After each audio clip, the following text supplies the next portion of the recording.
Welcome back, everybody, for another deep dive with us. Today, we're going to be tackling a story that's pretty shocking, I think, for a lot of people. Hmm. It's the resignation of Archbishop Justin Welby. And we have an article here from Neckuf Radio, which is a French-language news site, and it lays out a scandal with some really deep roots and disturbing implications. Yeah, it's a story that I think, as you mentioned, reaches far beyond just the Church of England. And it forces us to confront some uncomfortable truths about, power accountability and how institutions respond to these kinds of allegations of abuse. Yeah, and it's not, just another resignation. We're talking about a cover-up, decades old of abuse allegations. Yeah. And it begs the question, how could this happen in an institution that's, supposed to be dedicated to morality and compassion? Well, if we unpack this report a bit, it all circles back to this man, John Smyth. He was a prominent British lawyer involved with these Christian camps back in the 70s and 80s. Right. And this is where things get really disturbing. Smith stands accused of horrific physical and sexual abuse against young boys at these camps. And what's even more shocking is that this wasn't some hidden secret. Right, and the Makin Review, which is heavily cited in the article, reveals that the church was aware of these allegations as far back as the 1980s. So they knew. And yet, they chose to protect their own reputation instead of protecting these vulnerable young boys. Yeah. So instead of reporting Smith to the police, they basically swept it all under the rug. It's almost unimaginable. They allowed this abuse to continue for decades. Yeah, they essentially gave him free rein. And this is where Archbishop Welby comes in. He was informed of the allegations back in 2013. Now, he claims that he believed the police were already involved, but the report suggests otherwise.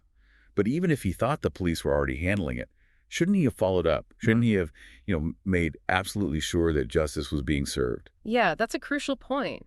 Shouldn't there be a moral obligation, especially for someone in his position, to ensure a thorough investigation, to make certain that these allegations were being taken seriously?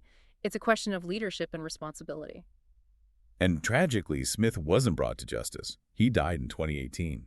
And now Welby's resignation feels like a belated admission of his failure to act decisively back then. Exactly. I think it's an acknowledgement of the immense harm that was inflicted on these victims and the church's devastating failure to protect them.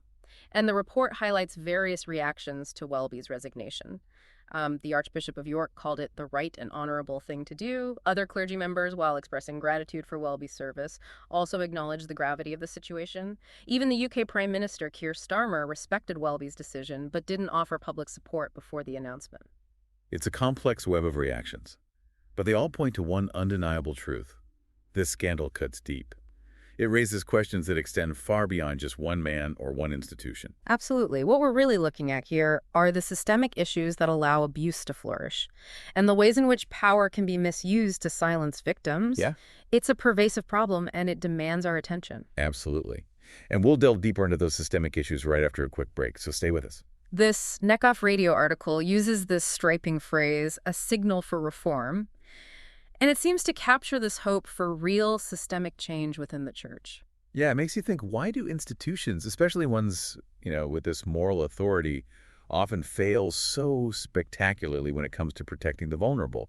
Is it always about self-preservation? That's a question that haunts this entire case, and there's no simple answer. There's this tension between upholding an institution's image and actually pursuing justice. And sadly, more often than not, powerful institutions prioritize the former. But isn't that the ultimate betrayal? Turning your back on those who need you most for those who've been harmed, just to protect your own reputation. Precisely. And it creates this culture of fear and silence, where victims are afraid to speak up, knowing that they might not be believed, or even worse, that they might be blamed. And the Makin Review really drives that point home. They paint this picture of a system that was more concerned with damage control than seeking truth and justice. And it's not just the church. We see these patterns in other powerful institutions as well, governments, corporations, universities. It's a sobering reminder that this problem is bigger than any one organization. So what can we learn from this case?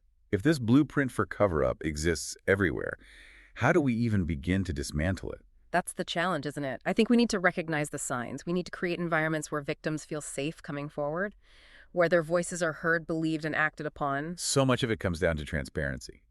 The church in this case operated in secrecy, allowing the abuse to continue unchecked. Exactly. Transparency is crucial.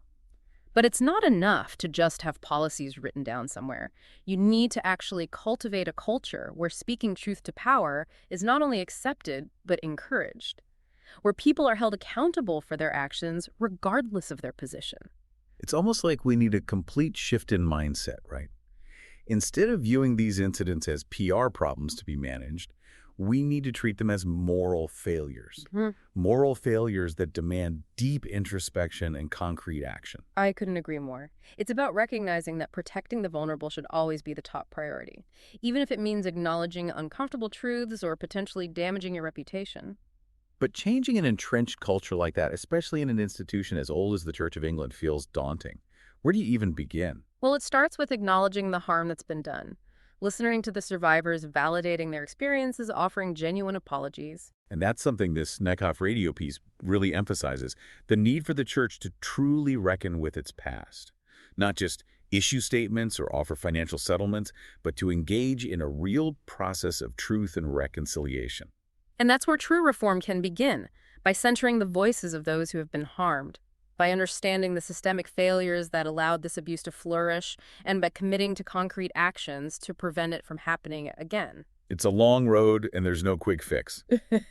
But acknowledging the problem, and that's what Welby's resignation seems to represent, is a step, however belated. And hopefully it's a step towards a future where institutions prioritize the well-being of individuals over self-preservation, and where those in power are held accountable for their actions. Yeah, what strikes me is how much this case hinges on power dynamics. We've talked about the church's power, but what about the power dynamics between Smyth and the boys he abused? That's a whole other layer of complexity. Yeah, absolutely. That's a critical aspect of this whole story that we can't overlook. Abusers often prey on those who are vulnerable, who are in positions of lesser power. They exploit trust, manipulate situations, and silence their victims through fear and intimidation.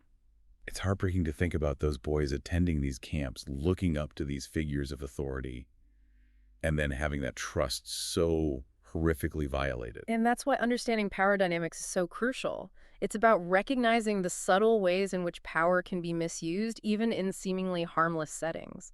It's about being vigilant, asking questions, and creating spaces where young people feel empowered to speak up if something feels wrong. We're seeing this conversation about power dynamics play out in so many areas of society right now. It feels like a cultural reckoning is happening, and this case, as horrific as it is part of that larger conversation. This Neckhoff radio article, while it's focused on this specific scandal, it does seem to open up a much broader conversation about how we as individuals respond to these situations. Yeah, absolutely. It's a call to action for all of us, I think. If we see something wrong, if we suspect abuse, we can't stay silent. We have a moral obligation to speak up, to report it, to support those who have been harmed. But it's so easy to feel overwhelmed by these kinds of stories. To feel like it's all too big, too systemic for us to make a difference. I understand that feeling, but I truly believe that individual actions can have a ripple effect. It starts with educating ourselves about these power dynamics, recognizing the signs of abuse, and creating a culture of vigilance in our own communities. This deep dive has definitely been a wake-up call for me. A reminder that these issues can surface anywhere, even in institutions we might consider, beyond reproach. And that's why it's so important to stay informed, to ask questions, to challenge the status quo. We can't just assume that these institutions will police themselves. We need to be active participants in holding them accountable. So for our listener out there, what's the one thing you hope they take away from this deep dive? I think this isn't just a story about the Church of England. This is a story about all of us.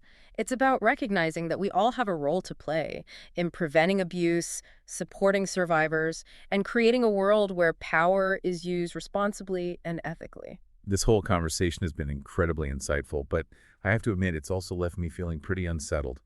It's a lot to process. It is heavy, but I think that discomfort is important, It means we're engaging with these issues on a deeper level, and that's the first step towards creating meaningful change. Well, you've given us a lot to think about, and I'm sure our listener is feeling the same way. Thank you so much for sharing your expertise with us today. It's been a really eye-opening deep dive. It's been my pleasure. And remember, silence only protects abusers. By speaking up, by demanding accountability, we can help create a safer and more just world for everyone. That's a powerful message to end on. And to our listener, we encourage you to keep this conversation going. Talk to your friends, your family, your community. Ask questions, challenge assumptions, and never be afraid to speak truth to power. because ultimately it's up to all of us to create a world where abuse is not tolerated, where survivors are supported, and where justice prevails. Thank you for joining us on this deep dive. Until next time, stay curious and keep asking those tough questions.